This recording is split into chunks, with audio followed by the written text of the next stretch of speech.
Hello മക്കളെ, welcome back to Xylem Learning. It's me VK. Christmas എക്സാമിനേഷനിലേക്ക് ഇനി കുറച്ച് ദിവസം കൂടി നമ്മുടെ മുന്നിലുള്ളൂ. +1 ബിസിനസ് സ്റ്റഡീസിലേക്ക് വരികയാണെന്നുണ്ടെങ്കിൽ ഈ മാസം 17-ാം തീയതി, ഡിസംബർ 17-ാം തീയതിയാണ് നമ്മുടെ എക്സാമിനേഷൻ വരുന്നത്. സോ ഈ വീഡിയോയിൽ ഡിസ്കസ് ചെയ്യാൻ വേണ്ടി പോകുന്നത് +1 ബിസിനസ് സ്റ്റഡീസിൽ ഈ വരുന്ന ക്രിസ്മസ് എക്സാമിനേഷനിലേക്ക് നിങ്ങൾ ഉറപ്പായിട്ടും കവർ ചെയ്തിരിക്കേണ്ട അല്ലെങ്കിൽ നിങ്ങൾ മസ്റ്റായിട്ട് പഠിച്ചിരിക്കേണ്ട ടോപ്പിക്സുകളാണ്. സോ ഇനിയും പഠിച്ചു തുടങ്ങാത്ത വിദ്യാർത്ഥികളെ സംബന്ധിച്ചിടത്തോളം ഈ ടോപ്പിക്കുകൾ എന്തായാലും കവർ ചെയ്യണം. കൂടാതെ നിങ്ങൾക്ക് കവർ ചെയ്യാൻ വേണ്ടി പറ്റുന്ന മാക്സിമം ടോപ്പിക്കുകൾ ഉറപ്പായിട്ടും കവർ ചെയ്തിട്ടായിരിക്കണം ഈ വരുന്ന ക്രിസ്മസ് എക്സാമിനേഷൻ നിങ്ങൾ പോവേണ്ടത്. സോ നമുക്ക് എന്ത് ചെയ്യാം, ആദ്യമായിട്ടാണ് ഈ വീഡിയോയിലേക്ക് നിങ്ങൾ വരുന്നതെന്നുണ്ടെങ്കിൽ തീർച്ചയായിട്ടും ഈ ചാനലും സബ്സ്ക്രൈബ് ചെയ്ത് വെക്കുക. സോ ഈ വീഡിയോ ആദ്യം മുതൽ അവസാനം വരെ കാണുക. നിങ്ങളുടെ വാല്യുബിൾ ആയിട്ടുള്ള ഫീഡ്ബാക്സ് താഴെ കമന്റ് ബോക്സിൽ രേഖപ്പെടുത്തുക. സോ നമുക്ക് ഏതൊക്കെയാണ് ആ ടോപ്പിക്കുകൾ എന്ന് നോക്കാം. സോ ഫസ്റ്റ് ചാപ്റ്ററിലേക്ക് വരുന്ന സമയത്ത് നമുക്കറിയാം ഈ എക്കണോമിക് ആക്ടിവിറ്റിയെ നമ്മൾ 3 ക്ലാസിഫൈ ചെയ്ത് വെക്കുന്നുണ്ട്: ബിസിനസ്, പ്രൊഫഷൻ, എംപ്ലോയ്മെന്റ്. സോ ഇതിൽ എപ്പോഴും പരീക്ഷയ്ക്ക് ചോദിക്കാൻ സാധ്യതയുള്ള ടോപ്പിക്കാണ്. പ്രൊഫഷനും എംപ്ലോയ്മെന്റും തമ്മിലുള്ള ഡിഫറൻസ് കൃത്യമായിട്ട് പഠിച്ചു വെക്കാം. ബേസിസിൽ കമൻസ്മെന്റ് എന്ന് പറയുന്ന സമയത്ത് പ്രൊഫഷനിലേക്ക് നമുക്ക് എങ്ങനെ മെമ്പർഷിപ്പ് ഓഫ് എ പ്രൊഫഷണൽ ബോഡിയോട് കൂടി നമുക്ക് എന്ത് ചെയ്യാം, എൻ്റർ ചെയ്യാം. എവിടെയാണെങ്കിൽ അപ്പോയിന്റ്മെന്റ് ലെറ്റർ ആണ്. ദ നേച്ചർ ഓഫ് വർക്ക് എന്ന് പറയുന്ന സമയത്ത് റെൻഡറിങ് എക്സ്പേർട്ട് സർവീസ് ആണ് പ്രൊഫഷൻ എന്ന് പറയുന്ന സമയത്ത്. ഇവിടെ എങ്ങനെ job assigned by the employer. Employer എന്ത് ജോലിയാണ് അസൈൻ ചെയ്യുന്നത് അതാണ് ഒരു എംപ്ലോയി ചെയ്യേണ്ടത്. Then qualification. ഇവിടെ എങ്ങനെയാണ് പ്രൊഫഷണൽ ക്വാളിഫിക്കേഷൻ ആവശ്യമുണ്ട്. ഇവിടെ എങ്ങനെയാണ് എംപ്ലോയർ പറയുന്ന അല്ലെങ്കിൽ പ്രിസ്ക്രൈബ് ചെയ്യുന്ന ക്വാളിഫിക്കേഷൻ മാത്രം മതി ആർക്ക്, എംപ്ലോയിക്ക്. Then capital. ഇവിടെ ലിമിറ്റഡ് ക്യാപിറ്റൽ മതി. ഇവിടെ നോ ക്യാപിറ്റൽ ആണ്. റിസ്ക്, ലെസ് റിസ്ക് ആണ്, നോ റിസ്ക് ആണ് എംപ്ലോയിക്കുള്ളത്. Then transfer of interest not possible and not possible. Objective അല്ലെങ്കിൽ റിട്ടേൺ എന്താ കിട്ടുന്നത്? Return that is very important. ഫീസും സാലറിയുമാണ്. ഒരു മാർക്കിന് ചോദിക്കാൻ സാധ്യതയുണ്ട്, നോട്ട് ചെയ്ത് വെച്ചേക്ക് കേട്ടോ. Then code of contact lay down by the professional ബോഡിയാണ്. ഇവിടെ എംപ്ലോയർ ആണ് കോഡ് ഓഫ് കോണ്ടാക്ട് എന്ത് ചെയ്യുന്നത്, ലേ ഡൗൺ ചെയ്യുന്നത്. സോ ഈ ഡിഫറൻസുകൾ ഉറപ്പായിട്ട് നിങ്ങൾ പഠിച്ചു വെക്കാം. ദെൻ അടുത്തൊരു ടോപ്പിക്കാണ് ചാർട്ട് ഷോയിങ് ബിസിനസ് ആക്ടിവിറ്റീസ്. അതായത് ബിസിനസ് ആക്ടിവിറ്റീസിനെ 2 ആദ്യമേ ക്ലാസിഫൈ ചെയ്യുന്നു: ഇൻഡസ്ട്രി ആൻഡ് കൊമേഴ്സ്. ഈ ടോപ്പിക്കിൽ നിന്ന് മാച്ച് ദ ഫോളോയിങ് ആയിട്ട് ചോദിക്കാൻ സാധ്യതയുണ്ട്, അല്ലെങ്കിൽ ഒരു ഷോർട്ട് എസ്സേ ആയിട്ടൊക്കെ ചോദിക്കാൻ സാധ്യത, നോട്ട് ചെയ്ത് വെച്ചേക്ക് കേട്ടോ. സോ ഇൻഡസ്ട്രീൻ്റെ ക്ലാസിഫിക്കേഷനിലേക്ക് വന്നു കഴിഞ്ഞാൽ പ്രൈമറി, സെക്കൻഡറി, ടേഴ്സറി എന്ന ഇൻഡസ്ട്രീനെ ക്ലാസിഫൈ ചെയ്തിട്ടുണ്ട്. സോ പ്രൈമറി ഇൻഡസ്ട്രീനെ എന്ത് ക്ലാസിഫൈ ചെയ്തു? എക്സ്ട്രാക്റ്റീവും ജനറ്റിക്കും. സെക്കൻഡറിയിലേക്ക് വന്നു കഴിഞ്ഞാൽ manufacturing and construction. And tertiary നമുക്കറിയാം പ്രൈമറി ഇൻഡസ്ട്രി എന്ന് പറയുന്ന സമയത്ത് നാച്ചുറൽ റിസോഴ്സിനെ ഡീൽ ചെയ്യുന്നതാണ്. ദെൻ സെക്കൻഡറി എന്ന് പറഞ്ഞാൽ ഓൾറെഡി ഡീൽ ചെയ്ത നാച്ചുറൽ റിസോഴ്സിനെ എക്സ്ട്രാക്ട് ചെയ്ത റിസോഴ്സ് ഉപയോഗിച്ചുകൊണ്ട് ഫിനിഷ്ഡ് ഗുഡ്സ് ആക്കി മാറ്റുന്ന സ്റ്റേജാണ് സെക്കൻഡറിയിൽ ചെയ്യുന്നത്. ടേഴ്സറി എന്ന് പറഞ്ഞാൽ ആദ്യത്തെ പ്രൈമറി സെക്ടറിനും അല്ലെങ്കിൽ പ്രൈമറി ഇൻഡസ്ട്രിനും സെക്കൻഡറി ഇൻഡസ്ട്രിക്കും എല്ലാ സപ്പോർട്ട് കൊടുക്കുന്ന ഇൻഡസ്ട്രീസ് ആണ് ടേഴ്സറി ഇൻഡസ്ട്രി എന്ന് പറഞ്ഞു കഴിഞ്ഞാൽ. ഇനി മാനുഫാക്ചറിങ്ങിനെ നമ്മൾ 4 ക്ലാസിഫൈ ചെയ്തു: analytical, synthetical, processing and assembling. ഇത് നിങ്ങൾക്ക് ആസ്പ എന്ന കോഡ് യൂസ് ചെയ്ത് കഴിഞ്ഞാൽ ഇത് ഓർത്തെടുക്കാൻ വേണ്ടി പറ്റും. എക്സ്ട്രാ ആയിട്ട് ചോദിക്കാറുണ്ട്, സോ ശ്രദ്ധിച്ചു വെക്കാം. ഇനി ഇപ്പോഴത്തേക്ക് കൊമേഴ്സിലേക്ക് വന്നു കഴിഞ്ഞാൽ ട്രേഡ് അല്ലെങ്കിൽ ഓക്സിലറീസ് ടു ട്രേഡ് എന്ന് ക്ലാസിഫൈ ചെയ്തു. ട്രേഡ് എന്ന് പറഞ്ഞാൽ buying and selling of goods and service ആണ്. അതേപോലെ തന്നെ എയ്ഡ്സ് ടു ട്രേഡ് എന്ന് വെച്ച് കഴിഞ്ഞാൽ ട്രേഡിനെ സപ്പോർട്ട് ചെയ്യുന്ന സർവീസുകളാണ് എയ്ഡ്സ് ടു ട്രേഡ് എന്ന് പറയുന്നത്, അല്ലേ? അപ്പം ട്രേഡിലേക്ക് വന്നു കഴിഞ്ഞാൽ ഇന്റേണൽ, എക്സ്റ്റേണൽ. ഇന്റേണൽ ട്രേഡ് എന്ന് പറയുന്ന സമയത്ത് ഒരു രാജ്യത്തിന്റെ അകത്ത് നടക്കുന്ന ബൈങ്ങും സെല്ലിംഗും ആണെന്നുണ്ടെങ്കിൽ ഇന്റേണൽ ട്രേഡ് എന്ന് പറയുന്നു. എക്സ്റ്റേണൽ ആണെന്നുണ്ടെങ്കിൽ ഫോറിൻ കൺട്രിയിലേക്ക്, അതായത് മറ്റു രാജ്യങ്ങളിലേക്ക് സെയിലോ അല്ലെങ്കിൽ exchange of goods and services നടത്തുകയാണെന്നുണ്ടെങ്കിൽ അതിനെ വിളിക്കുന്ന പേരാണ് എക്സ്റ്റേണൽ ട്രേഡ്. ഇന്റേണൽ ട്രേഡിലേക്ക് വന്നു കഴിഞ്ഞാൽ ഹോൾസെയിൽ ട്രേഡും റീറ്റെയിൽ ട്രേഡും. എക്സ്റ്റേണലിലേക്ക് വന്നു കഴിഞ്ഞാൽ import, export, entry port. Entry port ഒരു മാർക്കിന് ചോദിക്കാൻ സാധ്യതയുണ്ട്, നോട്ട് ചെയ്ത് വെച്ചേക്കാം കേട്ടോ. ദെൻ ഓക്സിലറീസ് ടു ട്രേഡിലേക്ക് വന്നു കഴിഞ്ഞാൽ എന്തൊക്കെ ഓക്സിലറീസ് ആണ് ഉണ്ടാകും? Transportation, warehousing, insurance, banking and finance, advertising. ഇത്രയും ഓക്സിലറീസ് അല്ലെങ്കിൽ സപ്പോർട്ടിംഗ് സർവീസസ് അല്ലെങ്കിൽ എയ്ഡ്സ് ടു ട്രേഡ് ആയിട്ട് എന്ത് ചെയ്യുന്നത് സർവീസുകൾ അവൈലബിൾ ആണ്. സോ ഈ കാര്യം കൂടി എന്താക്കാം, നോട്ട് ചെയ്ത് വെച്ചേക്കാം. ഇനി അടുത്തൊരു ടോപ്പിക്കാണ് ബിസിനസ് റിസ്ക് എന്താണെന്നുള്ള ടോപ്പിക്ക്. സോ ബിസിനസ് റിസ്ക് എന്ന് പറഞ്ഞാൽ പോസിബിലിറ്റി ഓഫ് ലോസ് അല്ലെങ്കിൽ പ്രോഫിറ്റ് ആണ് due to uncertain events. In ഫ്യൂച്ചറിൽ എന്തെങ്കിലും അൺസർട്ടനിറ്റി ഇവന്റുകൾ നടക്കുന്നത് മൂലം ഉണ്ടാകുന്ന പ്രോഫിറ്റ് അല്ലെങ്കിൽ ലോസിനെയാണ് നമ്മൾ എന്ത് വിളിക്കാം, ബിസിനസ് റിസ്ക് എന്ന് വിളിക്കുക. ബിസിനസ് റിസ്ക് 2 ടൈപ്പ് ഉണ്ട്: ഒന്ന് സ്പെക്യുലേറ്റീവ് റിസ്ക്കും മറ്റൊന്ന് പ്യുവർ റിസ്ക്കുമാണ്. ഇനി ഈ റിസ്ക് ഉണ്ടാവാൻ കുറച്ചധികം കാരണങ്ങൾ ഉണ്ടാവുന്നുണ്ട്, ഡിഫറെന്റ് കോസസ് കാരണം റിസ്ക് ഉണ്ടാവുന്നുണ്ട്. ഒന്നാമത്തെ കോസ് എന്ന് പറഞ്ഞാൽ എന്താ? നാച്ചുറൽ കോസ്, പ്രകൃതിപരമായിട്ടുള്ള കാരണങ്ങൾ. For example flood, earth, lighting ഒക്കെയാണ്. ദെൻ ഹ്യൂമൻ കോസ്, അല്ലെ, മനുഷ്യനാൽ ഉണ്ടാവുന്ന കാരണങ്ങൾ. ചില കാര്യങ്ങൾ മനുഷ്യന്മാർ ചെയ്തിട്ടുണ്ടാവുന്ന റിസ്കുകൾ ഉണ്ടാവാറുണ്ട്. അതെന്തൊക്കെയാവാം? Dishonesty, negligence, inefficiency of employees. ഇതൊക്കെയാവാം human cause of business risk എന്ന് പറഞ്ഞു കഴിഞ്ഞാൽ. ദെൻ എക്കണോമിക് കോസ് എന്ന് പറയുന്ന സമയത്ത് ഇൻക്രീസ് ഇൻ കോമ്പറ്റീഷൻ അല്ലെങ്കിൽ മാർക്കറ്റിൽ കോമ്പറ്റീഷൻ കൂടുന്നതിനനുസരിച്ച്. Then changes in technology, tax rate. ഇതൊക്കെ economic causes of business risk ആണ്. ഇതിനടുത്ത് മറ്റു കാരണങ്ങൾ അതർ കോസസിലേക്ക് വരുന്ന സമയത്ത് പൊളിറ്റിക്കൽ ഡിസ്റ്റർബൻസസ്, മെക്കാനിക്കൽ ഫെയിലിയർ. ഇതൊക്കെയാണ് അതർ കോസസ് ഓഫ് റിസ്കുകൾ എന്ന് പറയുന്നത്. സോ ഈ കാര്യം നോട്ട് ചെയ്ത് വെക്കുക. ഒരു ഷോർട്ട് എസ്സേ അല്ലെങ്കിൽ ഒരു 3 മാർക്ക് 4 മാർക്കിന് ചോദിക്കാറുണ്ട്. സോ ഈ കാര്യം സിമ്പിൾ ആയിട്ട് ഒന്നാമത്തെ ചാപ്റ്റർ എന്തായാലും നിങ്ങൾ പഠിച്ചിരിക്കണം. ഇനി അടുത്തൊരു ടോപ്പിക്കാണ്, അതായത് ഇതൊരു ഷോർട്ട് എസ്സേ ആയിട്ട് ചോദിക്കാൻ സാധ്യതയുണ്ട് കേട്ടോ മക്കളെ. എന്താണ് ഷോർട്ട് എസ്സേ ആയിട്ട് ചോദിക്കാൻ സാധ്യതയുണ്ട്? അതായത് ഒരു ബിസിനസ് സ്റ്റാർട്ട് ചെയ്യുന്ന സമയത്ത് എന്തെല്ലാം കാര്യങ്ങൾ ശ്രദ്ധിക്കണം, എന്തെല്ലാം ഫാക്ടേഴ്സ് ആണ് കൺസിഡർ ചെയ്യേണ്ടത് എന്നുള്ള പോയിന്റുകളാണ്. ഇത് കുറേ അധികം പോയിന്റുകൾ ഇതിൽ പഠിക്കാനുണ്ട്. ഒരു 4 എണ്ണമോ 5 എണ്ണമോ എന്തായാലും പഠിച്ചു വെക്കാം.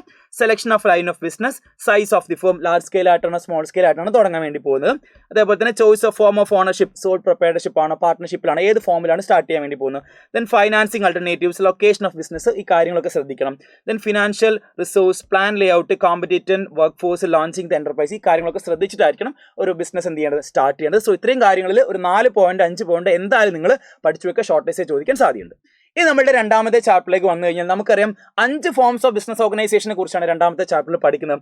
അതായത് സോൾ പ്രൊപ്പറേറ്റർഷിപ്പ് ഉണ്ട്, പാർട്ട്ണർഷിപ്പ് ഉണ്ട്, John Hindu family business, cooperative society, John stock company. Soul proprietorship എന്ന് കഴിഞ്ഞാൽ ആർക്കും എഴുതാൻ വേണ്ടി പറ്റും. ഒരു എസ്സേ ചോദിച്ചു കഴിഞ്ഞാൽ സിമ്പിൾ ആണ്. അതായത് ഒരാൾ ബിസിനസ് നടത്തുകയാണെങ്കിൽ ഒരാൾ അതിന്റെ പ്രോഫിറ്റ് മറ്റാർക്കും ഷെയർ ചെയ്യുന്നില്ല, ഒരാളാണ് ക്യാപിറ്റൽ കൊണ്ടുവരുന്നത്, ആ ബിസിനസ് മാനേജ് ചെയ്യുന്നത്, കൺട്രോൾ ചെയ്യുന്നത്, എല്ലാം സിംഗിൾ പേഴ്സൺ സിംഗിൾ ഓണർ നടത്തുന്ന ഒരു ബിസിനസ്സിനെയാണ് നമ്മൾ സോൾ പ്രൊപ്പറേറ്റർഷിപ്പ് എന്ന് പറയുന്നത്. ഇനി പാർട്ട്ണർഷിപ്പിലേക്ക് വന്നു കഴിഞ്ഞാൽ ഒന്നോ അല്ലെങ്കിൽ അതിലധികമോ കൂടുതൽ ആളുകൾ എന്ത് ചെയ്യാണ്, പ്രോഫിറ്റും ക്യാപിറ്റലും റിസ്ക്കും എല്ലാം ഷെയർ ചെയ്യാൻ വേണ്ടി ഒരു ബിസിനസ് ഓപ്പറേറ്റ് ചെയ്യുകയാണെന്നുണ്ടെങ്കിൽ അതിനെ വിളിക്കുന്ന പേരാണ് പാർട്ട്ണർഷിപ്പ് ബിസിനസ് എന്ന്. 1932 പാർട്ട്ണർഷിപ്പ് ആക്ട് പ്രകാരമാണ് എന്ത് ചെയ്യുന്നത്, പാർട്ട്ണർഷിപ്പ് ബിസിനസ് ഒക്കെ തന്നെ ഫോം ചെയ്യുന്നത്. സോ രജിസ്ട്രേഷൻ കമ്പൽസറി അല്ല, നമ്മൾ ഓർത്ത് വെക്കാം.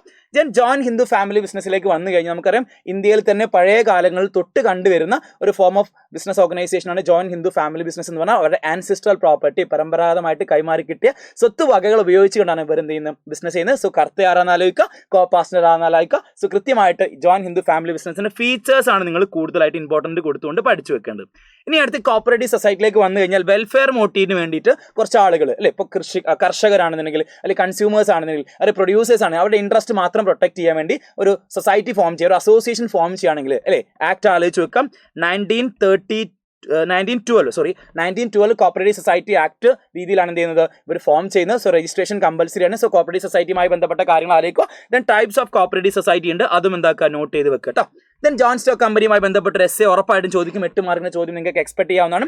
സോ ജോൺ സ്റ്റോക്ക് കമ്പനിയുമായി ബന്ധപ്പെട്ട് എങ്ങനെയാണ് ഒരു കമ്പനി ഫോം ചെയ്യുന്നത്, കമ്പനീസ് ആക്ട് 2013 1956 പ്രകാരമാണ് കമ്പനി ഫോം ചെയ്യുന്നത്. എന്താണ് പെർപെച്വൽ സക്സഷൻ, ആർട്ടിഫിഷ്യൽ പേഴ്സൺ, ഇങ്ങനെയുള്ള പോയിന്റുകൾ ആലോചിച്ച് വെക്കുക. കോമൺ സീൽ എന്താണ്, അതേപോലെ തന്നെ ആരാണ് ഷെയർ ഹോൾഡേഴ്സ്, എന്താണ് ഷെയർസ്, ഇങ്ങനെയുള്ള കാര്യങ്ങൾ കൃത്യമായിട്ട് ആലോചിച്ച് വെക്കുക. എന്നിട്ട് ഇതിന്റെ ഫീച്ചേഴ്സ് ആണ് നിങ്ങൾ ഇമ്പോർട്ടന്റ് കൊടുത്ത് പഠിച്ചു വെക്കേണ്ടത്. ഫീച്ചേഴ്സ് ആണ് ഒരുപാട് പ്രാവശ്യം ചോദിച്ചിട്ടുള്ളത്. സോ ഈ കാര്യങ്ങൾ 5 ഫോം ഓഫ് ബിസിനസ് ഓർഗനൈസേഷനിൽ നിങ്ങൾ ഏറ്റവും ഇമ്പോർട്ടൻസ് കൊടുക്കേണ്ടത് അതായത് പാർട്ട്ണർഷിപ്പിനും ജോൺ സ്റ്റോക്ക് കമ്പനിക്കുമാണ്. നിങ്ങൾ വളരെ പ്രധാനപ്പെട്ട 2 ടോപ്പിക്കുകളായിട്ട് നമുക്ക് പറയാൻ വേണ്ടി പറ്റും. ഇനി മൂന്നാമത്തെ ചാപ്റ്ററിലേക്ക് വന്നു കഴിഞ്ഞാൽ മക്കളെ നമ്മൾ പഠിക്കണം എന്താണ് public sector enterprises. 3 public sector എന്റർപ്രൈസിനെ കുറിച്ചാണ് നമുക്ക് പഠിക്കാനുള്ളത്. Departmental undertaking, statutory corporation, government companies. Departmental അണ്ടർടേക്കിംഗിലേക്ക് വന്നു കഴിഞ്ഞാൽ ഒരു മന്ത്രാലയത്തിന്റെ കീഴിൽ വരുന്ന ഒരു സ്ഥാപനമാണ്, ഒരു പബ്ലിക് സെക്ടർ സ്ഥാപനമാണ് അല്ലെങ്കിൽ പൊതുമേഖലാ സ്ഥാപനമാണ് ഡിപ്പാർട്ട്മെന്റൽ അണ്ടർടേക്കിംഗ് എന്ന് പറഞ്ഞു കഴിഞ്ഞാൽ അല്ലെ. Direct control of the ministry എന്നുള്ള പോയിന്റ് ആലോചിച്ച് വെച്ചാൽ മതി. എക്സാമ്പിളും സാർ ഇവിടെ താഴെ കൊടുത്തിട്ടുണ്ട്. ഇനി സ്റ്റാറ്റ്യൂട്ടറി കോർപ്പറേഷൻ എന്ന് പറഞ്ഞാൽ സ്റ്റേറ്റ് ലെജിസ്ലേറ്റീവ് അസംബ്ലിയുടെയോ പാർലമെന്റിന്റെയോ പ്രത്യേക നിയമപ്രകാരമാണ് ഇത്തരത്തിലുള്ള സ്ഥാപനങ്ങൾ എന്ത് ചെയ്യുന്നത്, ഫോം ചെയ്യുന്നത്. ലൈക്ക് LIC, RBI ഒക്കെ ഇതിന് എക്സാമ്പിൾ ആണ്. ഇതിന്റെ ഫീച്ചേഴ്സും മെറിറ്റ്സും ഒക്കെ ആലോചിച്ച് വെക്കുക. ദെൻ ഗവൺമെന്റ് കമ്പനീസ് എന്ന് പറയുന്ന സമയത്ത് കമ്പനീസ് ആക്ട് പ്രകാരമാണ് ഇത്തരത്തിലുള്ള ഗവൺമെന്റ് കമ്പനീസും ഫോം ചെയ്യുന്നത്. അതേപോലെ തന്നെ ടോട്ടൽ ക്യാപിറ്റൽ 51% ഗവൺമെന്റ് ഓണേഴ്സ് ആവണം അല്ലെങ്കിൽ ഗവൺമെന്റ് ഓണർഷിപ്പിൽ ആയിരിക്കണം. എന്നാൽ മാത്രം അതിനെ ഗവൺമെന്റ് കമ്പനി എന്ന് പറയാറുള്ളൂ. സോ ഈ കാര്യം നിങ്ങൾ ഓർത്തു വെക്കുക. ഇതിൽ ഏതെങ്കിലും ഒന്ന് ഉറപ്പായിട്ടും ചോദിക്കും. സോ അതുകൊണ്ട് കൃത്യമായിട്ട് ഇതിൽ ഏതെങ്കിലും ഉറപ്പായിട്ടും ചോദിക്കും. സോ 3 എണ്ണം നിങ്ങൾ ഉറപ്പായിട്ട് പഠിച്ചു വെക്കുക. ഇനി അടുത്ത നമ്മൾ 4ാമത്തെ ചാപ്റ്ററിലെ പ്രധാനപ്പെട്ട ഒരു ടോപ്പിക്കാണ് ഫങ്ഷൻസ് ഓഫ് കൊമേഴ്ഷ്യൽ ബാങ്ക് എന്ന് പറഞ്ഞ ടോപ്പിക്ക്. ഇത് 5 മാർക്കിന് ചോദിക്കാൻ സാധ്യതയുള്ള ഒരു ഷോർട്ട് എസ്സേ ക്വസ്റ്റൻ ആണ്. സ്ഥിരമായിട്ട് കാണുന്ന ഒരു ചോദ്യമാണ്. വളരെ സിമ്പിൾ ആണ്. ഇത് പഠിക്കാണ്ട് നിങ്ങൾ പോകരുത്. അതായത് പ്രൈമറി ഫംഗ്ഷൻ ഉണ്ട്, സെക്കൻഡറി ഫംഗ്ഷൻ ഉണ്ട്. പ്രൈമറി ഫംഗ്ഷനിലേക്ക് വന്നു കഴിഞ്ഞാൽ accepting deposit and lending of മണിയാണ്. സെക്കൻഡറിലേക്ക് വന്നു കഴിഞ്ഞാൽ ചെക്ക് ഫെസിലിറ്റി ഉണ്ട്, റെമിറ്റൻസ് ഓഫ് ഫണ്ട് ഉണ്ട്, അതർ സർവീസ് ഉണ്ട്. സോ ഓരോന്നും ഡീറ്റെയിൽ ആയിട്ട് നമുക്ക് ജസ്റ്റ് ഒന്ന് പരിശോധിക്കാം. ഒന്നാമത്തെ ഇതിലേക്ക് വന്നു കഴിഞ്ഞാൽ ദാറ്റ് ഈസ് പ്രൈമറി ഫംഗ്ഷനിൽ അക്സെപ്റ്റിംഗ് ഡെപ്പോസിറ്റുകളായിട്ട് സ്വീകരിച്ചു വെക്കുന്നു അല്ലെ. ബാങ്ക് എന്താ ചെയ്യുന്നത്, ഡെപ്പോസിറ്റുകളായിട്ട് സ്വീകരിച്ച് വെച്ചതിന് ശേഷം ലോണുകളായിട്ടും അഡ്വാൻസുകളായിട്ടും എന്ത് ചെയ്യുന്ന ആളുകൾക്ക് പ്രൊവൈഡ് ചെയ്യുകയാണ് ചെയ്യുന്നത്. സോ ഡെപ്പോസിറ്റ് ഏതൊക്കെ രീതിയിൽ സ്വീകരിച്ച് വെക്കാൻ ചോദിച്ചു കഴിഞ്ഞാൽ എന്തൊക്കെ ഡെപ്പോസിറ്റ് ഉണ്ട്, ഫിക്സ്ഡ് ഡെപ്പോസിറ്റ് ഉണ്ട്, savings deposit, current deposit, recurring deposit. ഇത്തരത്തിലുള്ള ഡെപ്പോസിറ്റുകളാണ് ബാങ്ക് പ്രൊവൈഡ് ചെയ്യുന്നത്. ദെൻ അടുത്ത ഫംഗ്ഷൻ എന്ന് പറഞ്ഞാൽ എന്താണ്, ഗിവ് ലോൺസ് ആൻഡ് അഡ്വാൻസസ് ആണ് അല്ലേ. അപ്പം എന്ത് ചെയ്യുന്നു, ഈ ഡെപ്പോസിറ്റുകളായിട്ട് സ്വീകരിച്ച് വെച്ച ക്യാഷിന് അവരുടെ കയ്യിലുള്ള ക്യാഷ് എന്ത് ചെയ്യുന്നതാണ് അഡ്വാൻസുകളായിട്ടും ലോണുകളായിട്ടും ക്രെഡിറ്റ് ഫെസിലിറ്റി ആയിട്ട് എന്ത് ചെയ്യുന്നു പ്രൊവൈഡ് ചെയ്യുന്നു അല്ലേ. ക്യാഷ് ക്രെഡിറ്റ് കൊടുക്കുന്നു, ഓവർഡ്രാഫ്റ്റ് ഫെസിലിറ്റി, ലോൺസ്, അഡ്വാൻസുകളൊക്കെ എന്ത് ചെയ്യുന്നു ബാങ്ക് പ്രൊവൈഡ് ചെയ്യുന്നു. ഇനി സെക്കൻഡറി ഫംഗ്ഷനിലേക്ക് വന്നു കഴിഞ്ഞാൽ ചെക്ക് ഫെസിലിറ്റി അല്ലെ. ചെക്ക് ഫെസിലിറ്റി കൊടുക്കുന്നു. ചെക്ക് ഫെസിലിറ്റി രണ്ട് രീതിയിലുള്ള ചെക്കാണ് അവൈലബിൾ ആയിട്ടുള്ളത്. ഒന്ന് ബിയറർ ചെക്കും ക്രോസ്ഡ് ചെക്കും. അതിന്റെ ഫീച്ചേഴ്സും ആലോചിച്ച് വെക്കാം. ദെൻ റെമിറ്റൻസ് ഓഫ് ഫണ്ട് ഉണ്ട്. അതർ സർവീസിലേക്ക് വരുന്ന സമയത്ത് locker facility, under writing services, bill payments ഒക്കെയാണ് അതർ സർവീസസ് ഓഫ് കൊമേഴ്ഷ്യൽ ബാങ്കിൽ വരുന്നത്. മക്കളെ 5 മാർക്കിന് ചോദിക്കുന്ന വളരെ പ്രധാനപ്പെട്ട ചോദ്യമാണ്. സോ അതുകൊണ്ട് തന്നെ നിങ്ങൾ എന്താക്കുക, ഇത്രയെങ്കിലും എഴുതി എക്സ്പ്ലെയിൻ ചെയ്യാൻ വേണ്ടി ശ്രദ്ധിക്കുക. ഇനി അടുത്തൊരു ടോപ്പിക്കാണ് ബിസിനസ് സർവീസിൽ അടുത്ത ടോപ്പിക്കാണ് സർവീസ് ആണ് ഇൻഷുറൻസ് എന്ന് പറഞ്ഞാൽ. ഇൻഷുറൻസിന്റെ പ്രിൻസിപ്പിൾ എന്തായാലും നിങ്ങൾ പഠിച്ചു വെക്കണം. IC/MUSIC എന്ന കോഡ് യൂസ് ചെയ്ത് കഴിഞ്ഞാൽ ഇൻഷുറൻസിന്റെ പ്രിൻസിപ്പിൾ നിങ്ങൾക്ക് ഓർത്ത് വെക്കാൻ വേണ്ടി പറ്റും. Principle of utmost good faith, principle of proximate cost, insurable interest, indemnity, subrogation, contribution, mitigation. ഇതാ ഈ ലെറ്റർ മാത്രം നിങ്ങൾ ആലോചിച്ചാൽ മതി.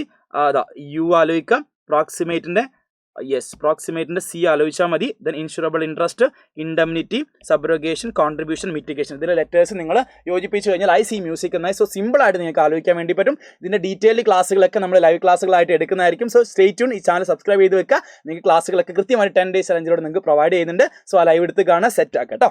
ഇനി നമ്മൾ അടുത്ത ടോപ്പിക്കിലേക്ക് കടക്കുകയാണ്. എമർജിംഗ് മോഡ്സ് ഓഫ് ബിസിനസ്സിൽ നമുക്കറിയാം ഈ ബിസിനസ് മോഡൽസിനെ കുറിച്ച് പഠിക്കാനുണ്ട്. സോ അതിൽ വളരെ പ്രധാനപ്പെട്ടതാണ് സ്കോപ്പ് ഓഫ് ഈ ബിസിനസ് എന്ന ടോപ്പിക്.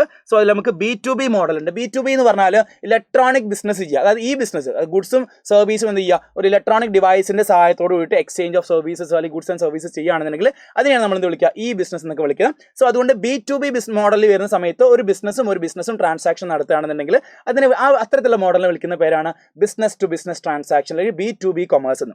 ഇനി B2C എന്ന് പറയുന്ന സമയത്ത് ഒരു ബിസിനസ്സും ഒരു കസ്റ്റമർ ഉണ്ടായിരിക്കും അല്ലെങ്കിൽ കൺസ്യൂമർ ഉണ്ടായിരിക്കും. ഒരു ബിസിനസ് കൺസ്യൂമറിലേക്ക് സർവീസോ ഗുഡ്സോ എക്സ്ചേഞ്ച് ചെയ്യുകയാണെങ്കിൽ അതിനെ വിളിക്കുന്ന പേരാണ് ബിസിനസ് ടു കൺസ്യൂമർ എന്നല്ലേ. ഇനി C2Cയിലേക്ക് വരുന്ന സമയത്ത് കൺസ്യൂമർ ടു കൺസ്യൂമർ സർവീസ് ആണ് അവരെ പ്രൊവൈഡ് ചെയ്യുന്നത്.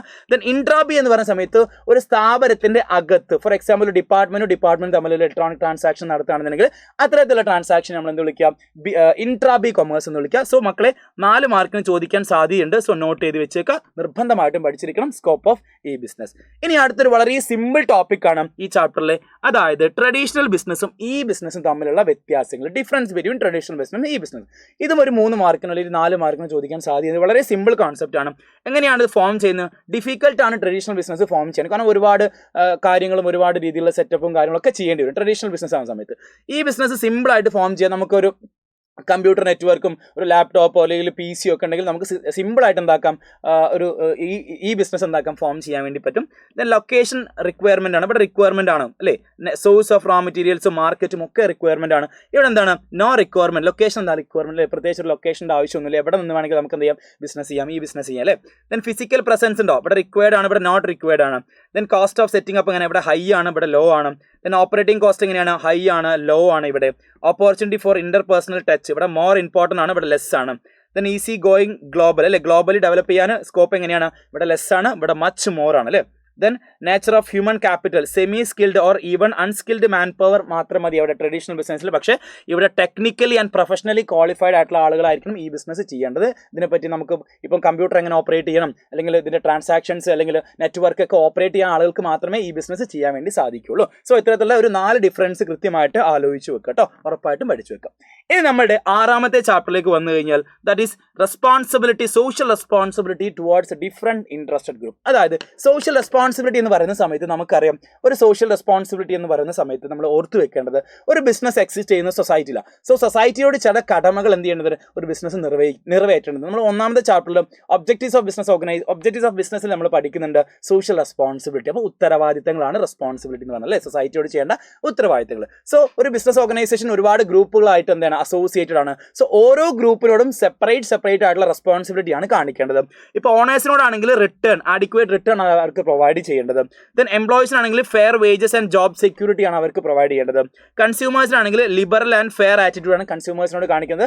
ക്വാളിറ്റി ഗുഡ്സും അല്ലെങ്കിൽ സർവീസും ആണ് കൊടുക്കേണ്ടത് ഫെയർ പ്രൈസിൽ.